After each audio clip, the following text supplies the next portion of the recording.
Otep à tous et bienvenue dans le second épisode de l'éveil en héritage, le podcast qui vous permet d'éduquer les enfants noirs de la diaspora de manière active.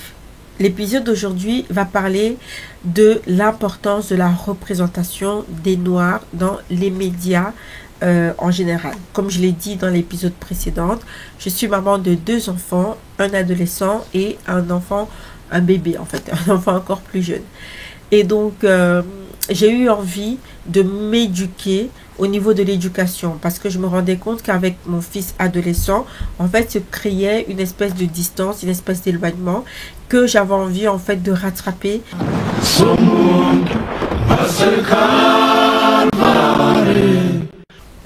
En m'éduquant sur le sujet justement de l'enfance, les différentes étapes, j'ai appris qu'il y avait entre guillemets 3 grandes étapes en fait de l'enfant jusqu'à l'adulte. Donc la première étape c'était en fait de 0 à 7 ans.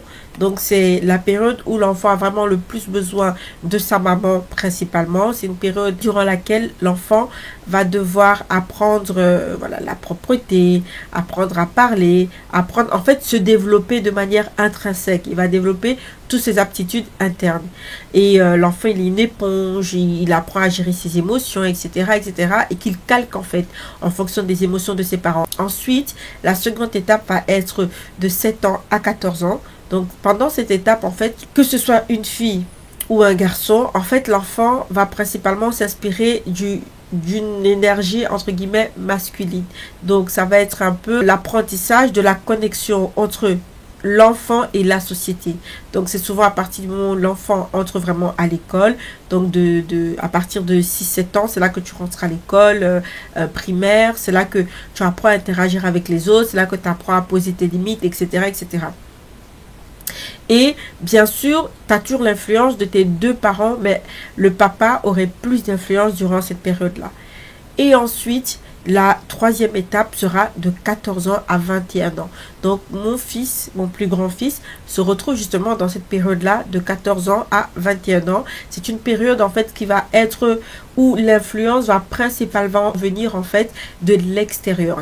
Les influences principales qu'il aura seront les personnes qu'il admire en fait au niveau soit de ses amis, de son groupe d'amis, et ça va être aussi au niveau par exemple des personnes dont il est fan, des personnes qu'il admire en fait au niveau des médias. Et donc c'est souvent une période où l'enfant rejette un peu l'autorité des adultes, il rejette complètement l'éducation, les valeurs les parents veulent lui donner. En fait c'est là qu'il se forme en tant qu'homme réellement, c'est là qu'il est vraiment en train de construire sa personnalité. Et durant cette période, plus que jamais, il est important d'avoir un entourage qui est sain pour l'enfant. Parce qu'un entourage sain va déterminer, en tout cas, va beaucoup peser sur la balance, en fait, pour déterminer quel sera, entre guillemets, l'avenir de votre enfant. Avec la venue des réseaux sociaux, l'entourage d'un enfant n'est plus seulement, enfin de tout le monde en fait, l'entourage n'est plus seulement ton cercle d'amis, n'est plus tes professeurs, n'est plus tes parents, etc. L'entourage, c'est également le contenu. Les influenceurs que la personne décide de suivre vont également influencer cette personne. Ça fait également partie de ton entourage. Parce qu'aujourd'hui, les réseaux sociaux sont partout dans nos vies, font partie de nos vies de manière directe ou indirecte. Ces personnes-là vont interagir en fait sur la personnalité de l'enfant. Donc c'est pour ça que je me suis dit, bon, qui sont ces gens-là à qui mon fils aspire à ressembler en fait?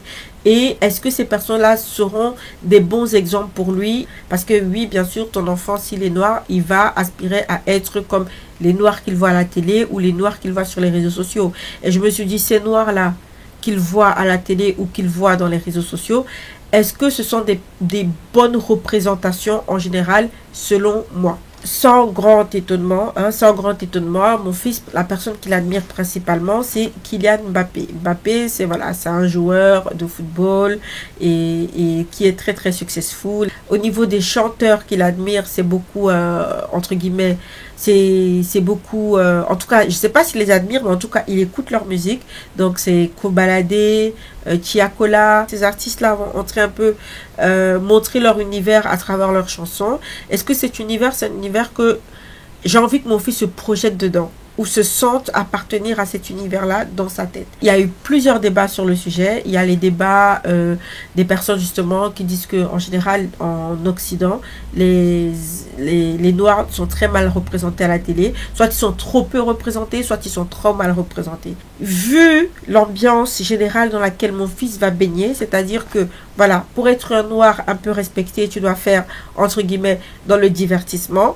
Mais tu es respecté sans réellement être respecté, ou alors tu dois être dans le football qui est également un divertissement, je veux dire le sport, les JO, toutes les compétitions sportives en général. L'ancêtre de cela pour moi c'est les histoires de gladiateurs. Tout ce qui est associé au noir reste souvent cantonné au divertissement, à quelque chose de pas très sérieux. Dans cette ambiance là, j'ai commencé à me dire bon, comment faire justement pour que mon enfant, ces représentations-là n'aient pas un impact négatif sur lui.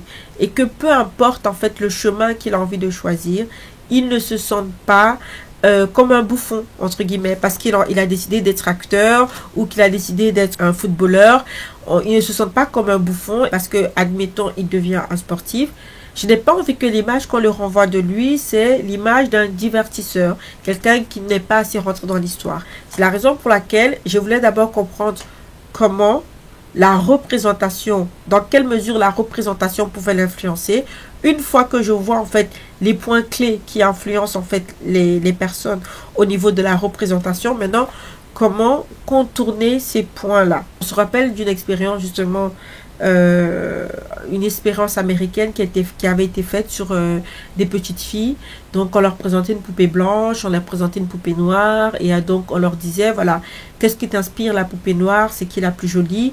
Et donc on remarquait que la plupart des caractéristiques positives étaient destinées à la poupée blanche et les caractéristiques négatives étaient destinées à la poupée noire. Cette expérience prouvait le pouvoir des stéréotypes négatifs en fait, qui pouvaient être ancrés en l'enfant, que sa propre image dans le miroir, parce que je me dis si tu n'aimes pas une poupée comme toi, ça veut dire que ta propre image dans le miroir, tu vas pas l'aimer. Ces stéréotypes négatifs que l'enfant va entendre de manière insidieuse, qui vont s'introduire dans son cerveau, vont lui pousser plus tard, quand il a les moyens de défriser ses cheveux, de s'éclaircir la peau, d'affiner ses traits pour pouvoir justement s'éloigner le plus possible de cette poupée noire qui, selon lui, selon lui ou selon elle, selon l'enfant, c'est une poupée qui est sale, c'est une poupée qui n'a pas l'air gentille, qui a l'air, voilà. En gros, tous les stéréotypes qu'on donne souvent également aux méchants dans les dessins animés. Je sais pas si vous avez remarqué. Et en plus, dans notre vocabulaire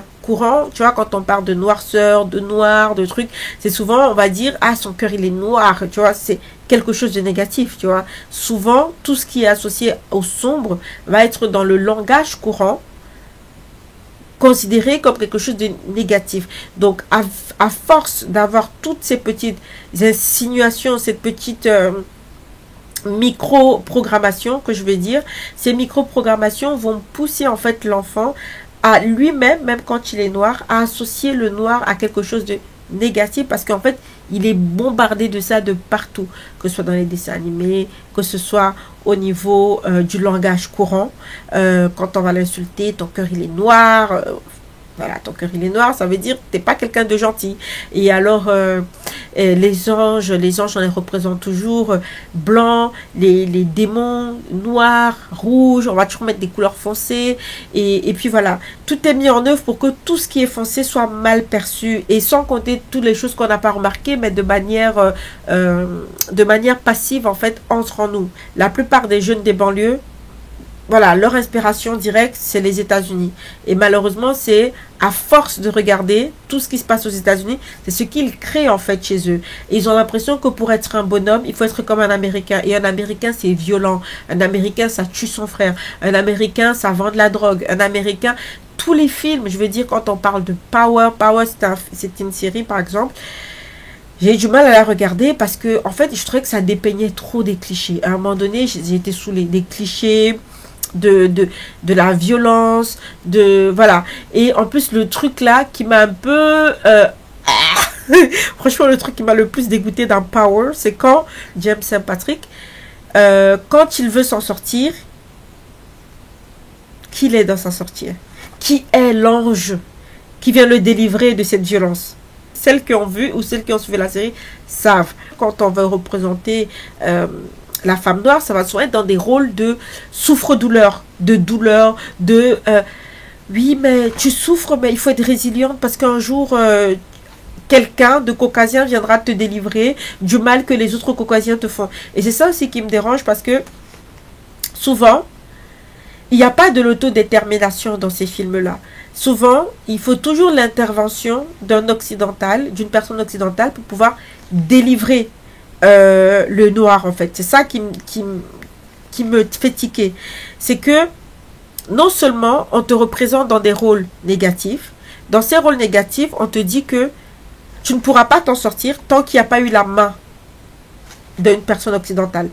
Et ça rentre dans le cerveau. Je suis tombée sur les figures de l'ombre. Les figures de l'ombre, en fait, c'est l'histoire de la première jeune femme noire qui a été dans la NASA, etc. Et donc, je suis tombée sur un extrait de ce film-là qui montrait la femme qui faisait des kilomètres pour devoir aller faire pipi. Bon, si ça vous intéresse, allez voir la bande-annonce. Donc, c'est les figures de l'ombre. La fille, quand on lui parle à un moment donné, on lui dit « Ouais, mais pourquoi tu es tout le temps en retard après ta pause du midi ou je ne sais je. » Et là, on lui dit, elle dit « Oui, c'est parce que ici il n'y a pas de toilette de noir, donc je dois traverser toute la ville pour faire le truc. » Et bien sûr, qui va sauver la fille? Qui va se révolter contre ce que sa propre société a créé et contre certainement ce que ses parents, ses grands-parents ont créé? C'est pas la femme noire, c'est pas l'homme noir qui va venir l'aider.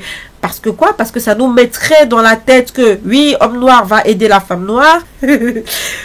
En fait, c'est des sujets parfois, c'est très compliqué, ok? On va trouver des solutions. Et ce podcast, franchement, c'est le but, c'est de trouver des solutions.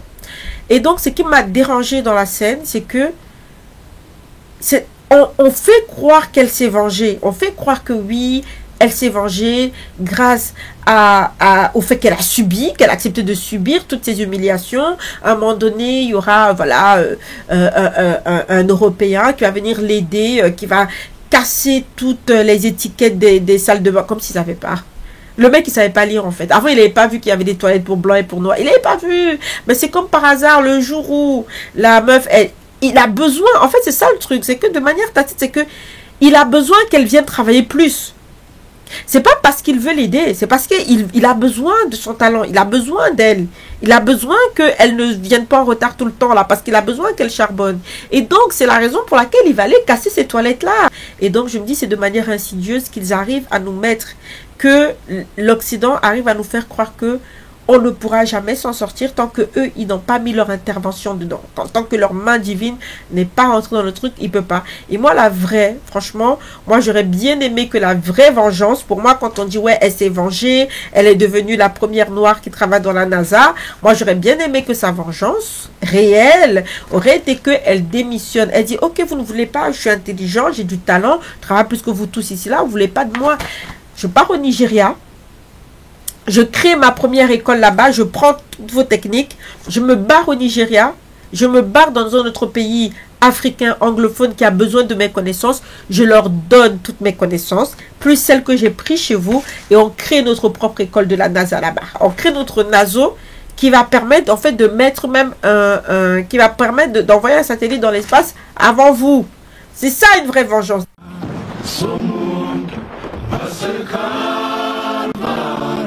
Donc, cette représentation un peu négative qu'on a en général des personnes noires dans les médias, je voulais me dire comment je fais pour que ça n'impacte pas mon enfant.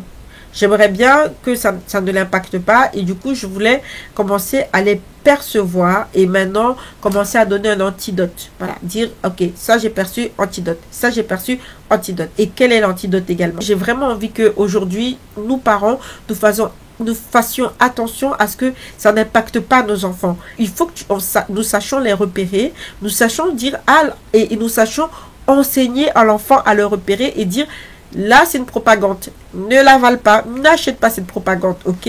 Là quand tu as envie de te dire dans un film que oui, tais-toi, ne réponds pas, etc., etc. Tu vas avoir finalement, avec l'intervention d'un occidental, tu finiras par t'en sortir, ou tu finiras par avoir des toilettes communes avec tout le monde. Tu vois, c'est le genre d'avantage qu'on nous on demande. Voilà, être aimé, être accepté, aller faire pipi dans le même endroit que tout le monde. Voilà. Je ne peux pas contrôler les autres. Hein. La personne que je peux, entre guillemets, contrôler ou sur lequel je peux avoir le plus d'impact, ça va être mon enfant.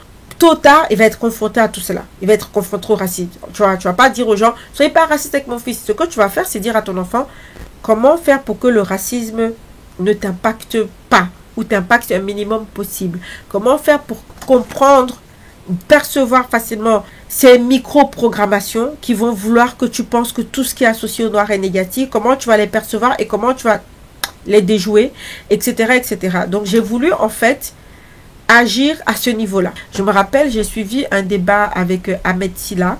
Et un débat, je sais qu'à un moment donné, il était dans la sauce parce qu'on disait qu'il faisait trop le bouffon. Il participait à renforcer les connotations négatives qu'on avait du noir dans les médias. Et ce qui est très drôle, hein, c'est que j'ai un docteur noir qui m'a également fait le reproche.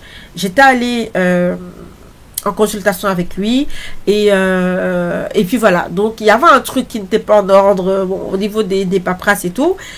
Je ne vais pas raconter ma vie ici, mais le monsieur, il me dit, c'est à cause de ça, à cause de ce genre de comportement, qu'on ne respecte pas les noirs, il faudrait pas machin. Après, je lui dis, oui, c'est vrai que c'est à cause de ça qu'on nous a mis à l'esclavage pendant autant d'années. Vous croyez vraiment au docteur que c'est là le combat? Franchement, ça m'a tellement choqué qu'il me dise ça. J'ai dit, c'est justement, je lui ai dit, c'est parce qu'on accepte. Parce qu'on accepte, en fait. C'est pas parce que en fait, les gens se disent, oui, mais sois encore plus docile que ce que tu es docile. En fait, c'est comme s'ils te disent, sois encore plus docile, ils vont finir par nous aimer. What? Pourquoi le regard de l'autre de dire, ah ouais, quand vous faites ça, vous êtes des bouffons, ben il faut pas faire ça, comme ça les gens nous prendront plus au sérieux. Je veux dire, pourquoi on a besoin que ces personnes-là nous prennent au sérieux? Pourquoi on a besoin que l'occidental nous prenne au sérieux? Pourquoi tu as besoin de cela? C'est comme si les blancs disent à Le Pen, oh, ne dis pas des choses racistes sur les noirs parce que tous les noirs vont penser qu'on est raciste. Si monsieur X ou monsieur Y caucasien a des propos racistes, on ne va pas dire, oui, attention, ses frères ne vont pas lui tirer dans la cravate, dire, oui, mais tu sais, les autres là vont penser qu'on est raciste, hein, déjà qu'on les a traumatisés pendant des siècles, là, faites attention.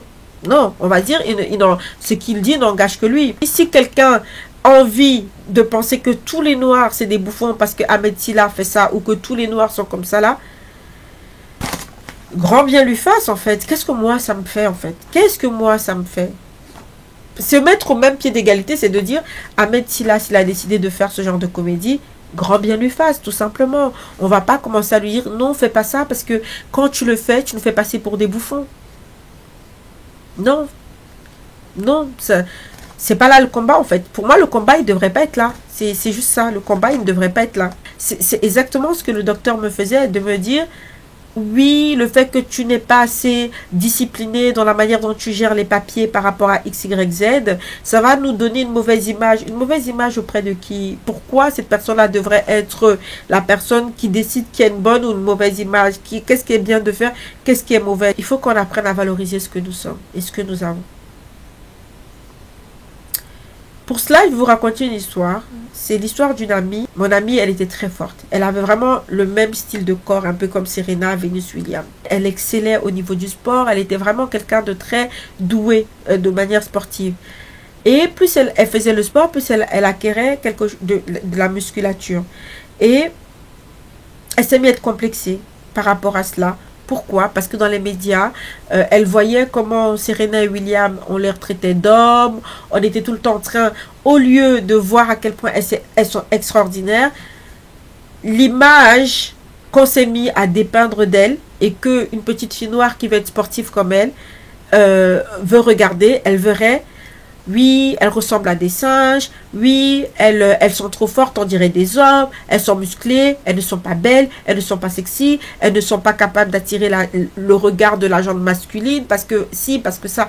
En fait, il y avait beaucoup trop d'articles dessus pour pouvoir dire à quel point elles avaient des traits physiques masculins. Ce qui s'est passé, c'est que mon amie s'est mise à être complexée. Cette force-là qu'on lui a donnée aujourd'hui, elle s'est mise à le renier, à vouloir être... plus douce, plus féminine, plus... Enfin, féminine, on va dire, parce que ça dépend, moi, maintenant, la définition de féminine, c'est quoi réellement? Elle s'est mise à ne plus vouloir s'entraîner pour développer, parce qu'elle dit, oh, quand je m'entraîne, mes muscles se développent trop vite. Donc, elle a arrêté de travailler sur sa force. Elle a arrêté, en fait, de cultiver le don que Dieu lui a donné. Elle a juste arrêté de cultiver ce don-là. C'est comme ça qu'aujourd'hui, je trouve que toute une communauté, la nôtre, se retrouve dans ne pas apprendre à célébrer ce qu'on est. Parce que on veut entrer dans des cases que l'autre a mises. Si j'ai une fille et qu'elle a l'air masculin et qu'elle a une force et que pour ça on essaie de la diminuer, de la traiter de niafou, qu'elle sache en fait le pouvoir de cette force. Qu'elle n'essaye pas justement de vouloir se diminuer pour pouvoir entrer dans quelque chose de plus bas qu'elle en fait. Quand on parlait de la déesse africaine, je ne sais plus c'était quoi, comment on appelait ça, la black déesse, enfin bon bref, on parlait des formes africaines, les formes de la femme noire, que les gens étaient tellement, surtout le postérieur, qui était intriguant pour d'autres ethnies. Ils se sont dit, on va les mettre dans des eaux pour les animaliser, tu vois. En fait, c'est la manière dont tu brandes ton truc, tu vois. C'est la manière dont tu vas donner le branding à ce que tu es. Moi, le truc qui me tue, c'est le fait que, vraiment, ça, c'est un truc, ça me... Je suis désolée, je parle dans tous les sens, mais c'est que j'ai tellement d'exemples de cela ici aujourd'hui qui me viennent dans la tête. C'est comme l'histoire de les Noirs qui disent aux autres Noirs, oui, votre peau est très fragile, allez mettre de la crème solaire. On ne te dit pas de te mettre au soleil à midi pendant 4 heures d'affilée. Bien sûr, tu vas cramer.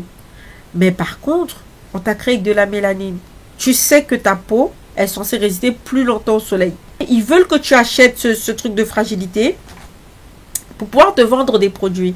Et là maintenant, je me dis, moi j'ai jamais mis de crème solaire, hein. Jamais, jamais, jamais, jamais. Ces trucs-là ne sont pas faits pour moi en fait. C'est pas fait pour nous. Donc tu vois, les filles, elles se disent, il faut les tartiner. Bien sûr, si tu te éclaircis la peau, t'as pas le choix que de t'en tartiner parce que voilà, tu es en train de détruire ta barrière de la mélanine qui te protège en fait contre ces rayons du soleil là. Pour moi, il y a des gens qui ont décidé de faire des brandings sur nous. Et nous, à nous de dire, on va se rebrander. Et ce rebranding là, ça ne veut pas dire aller supplier l'autre de mieux nous représenter dans ses médias. Ça ne veut pas dire aller dire à l'autre, aime-nous, je ne suis pas un bouffon, donc je vais passer toute ma vie à te prouver que je ne suis pas un bouffon. On a trop laissé l'autre faire comme si on était dans un zoo. C'est comme si le pouvoir de notre corps atypique, notre corps qui nous donne justement certaines aptitudes physiques que d'autres personnes n'ont pas, on les met dans un zoo, le branding il est mort, ça devient des bouffons. Par contre, on le met dans la spiritualité, on lui donne on lui redonne cette dignité spirituelle, cette dignité que ce corps-là a. Tout le monde va se battre pour essayer d'avoir ce corps-là. Si la plupart des filles noires décident d'enlever leur perruque, de commencer à vraiment apprendre à réaimer leur texture, à réaimer la malléabilité de leurs cheveux, et d'apprendre en fait de se reconnecter avec ce que c'est que notre cheveu, ça ne sera plus des cheveux pas coiffés, hein. Ça ne sera plus des cheveux pas coiffés. Beaucoup de gens voudront avoir ces cheveux-là parce qu'on aura fait un branding. Le cheveu du noir qui va vers le ciel, c'est parce que nos chakras sont connectés au divin. Branding. Commencez à dire ça. Mes cheveux vont en haut parce que c'est connecté au chakra divin. Qui n'aura pas envie d'être connecté au chakra divin? Il ne faut pas le dire. Ouais, je n'ai pas envie d'assumer. Moi, j'ai envie d'être fragile. Parce qu'on t'a vendu que le truc de la fragile, c'est ça que les hommes aiment. C'est comme on dit, ce n'est pas signe de bonne santé mentale que d'être adapté à une société malade. Ce n'est pas signe de bonne santé mentale d'être adapté dans une société malade. Quels hommes tu veux plaire? Des hommes malades? Donc tu te dis, je vais être malade pour plaire à ces hommes malades? Ou tu dis, je vais élever le niveau?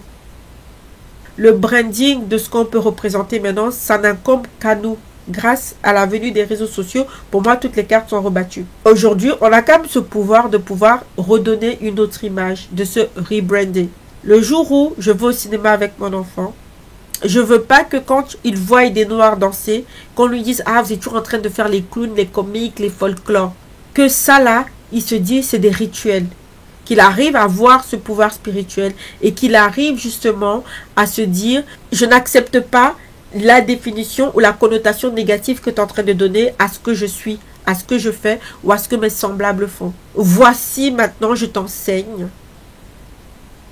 Ça là, ça a été des rites qui nous permettaient de X, Y, Z.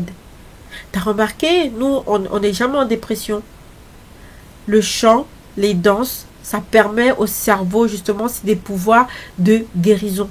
C'est un pouvoir de guérison. C'est un pouvoir de maintenir la santé. C'est un pouvoir, tu as remarqué, X, Y, Z. En fait, permettre à l'enfant de se connaître si bien que quand il verra quelqu'un qui voudra lui dire « Ah, regarde, vous les Noirs, vous n'êtes que dans le foot, vous, il n'y avait que ça. » Oui, parce que nous sommes la forme accomplie. La force physique fait partie de la forme accomplie. C'est la perfection. Si tu te réappropries cette force, quand on te dit oui, tu es comme un singe, tu as déjà vu la force du singe?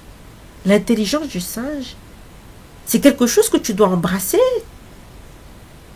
C'est quelque chose que tu dois embrasser. Moi, ce qui est drôle, c'est qu'on ne veut pas qu'on nous compare au singe, mais nous tous là, même moi la première, je m'appelais Léona. Je dis, ah, moi je suis Léona, je suis une lionne, etc. Pourquoi? Parce que le lion, il a un bon branding. Alors, on veut s'accrocher à son branding. On n'a qu'à créer nos propres branding. Donc, moi, ce que j'ai décidé de faire, c'est de commencer à travailler justement sur le branding de mon enfant. Qu'aujourd'hui, si on lui dit, ouais, les Noirs sont dans des gangs, etc., qu'il sache dire, c'est parce qu'on a tellement de force. On a tellement de force, mais pour le moment, on est perdu, on n'est pas reconnecté. Cette force-là, elle est mal dirigée. Quand cette force-là sera bien dirigée, là, vous n'aurez qu'à bien vous tenir. Les hommes noirs sont forts. C'est normal que les femmes noires soient fortes. Parce que Dieu, il a créé chaque homme avec ce dont il a besoin.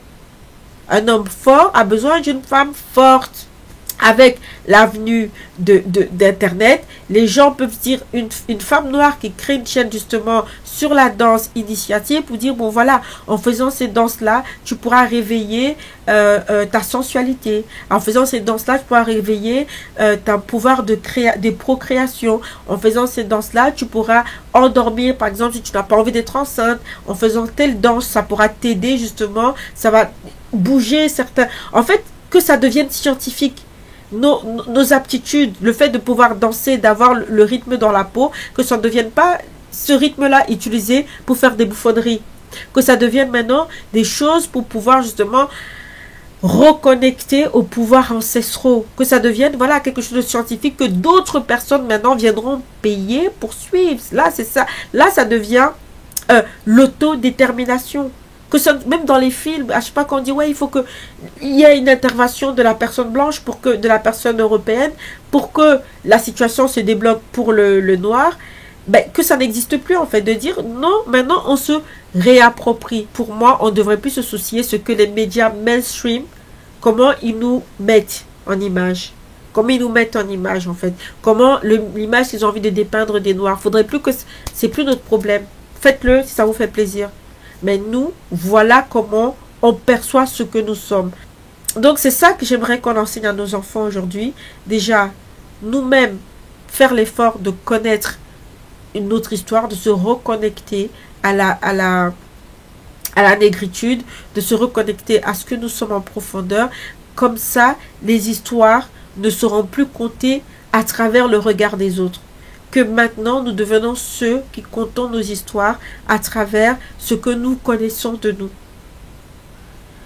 Pour conclure cette émission, le pouvoir de la représentation dans les médias des jeunes noirs, en fait, pour moi, ça ne devrait pas impacter les noirs. Ça ne devrait plus nous toucher. Ce qui devrait nous toucher, c'est comment faire pour que nos enfants puissent capter les messages subliminaux qui sont envoyés dans ces médias et pouvoir mettre des antidotes. De dire, ok, vous voulez me faire passer pour un bouffon, mais en fait, puisque je connais X, Y, Z, j'ai compris votre message, mais je ne l'achète pas. Et comme ça, il refuse d'intégrer la narrative qu'on veut faire de lui dans les médias. Donc voilà, j'espère que ce podcast vous aura plu. Dans le podcast précédent, j'ai parlé de la double identité, donc de la difficulté, entre guillemets, et des défis que les parents et les jeunes noirs avaient à être élevés en tant que noir en Europe, c'est-à-dire à la maison, tu as une éducation et à l'extérieur, tu as une autre éducation. Donc en fait, là, j'ai parlé un peu de ces difficultés-là et des différents défis et de comment les relever. Si cela vous intéresse, n'hésitez pas à aller regarder justement la vidéo précédente. Je vous dis merci beaucoup d'avoir suivi ce podcast. Et franchement, comme je vous le dis, je le redis, n'hésitez pas déjà à vous abonner, à liker, à partager ce podcast avec les parents noirs que vous pensez que ça pourrait être utile ou les enfants noirs que ça pourrait aider. Et surtout, donnez vos astuces en commentaire. Si vous avez des idées, comment justement rebrander toutes les connotations négatives que nous avons sur nous. Donc, c'est un peu tout. Donc, je vous dis à la prochaine pour un autre podcast. Et surtout, n'oubliez pas de transmettre l'éveil en héritage à vos enfants.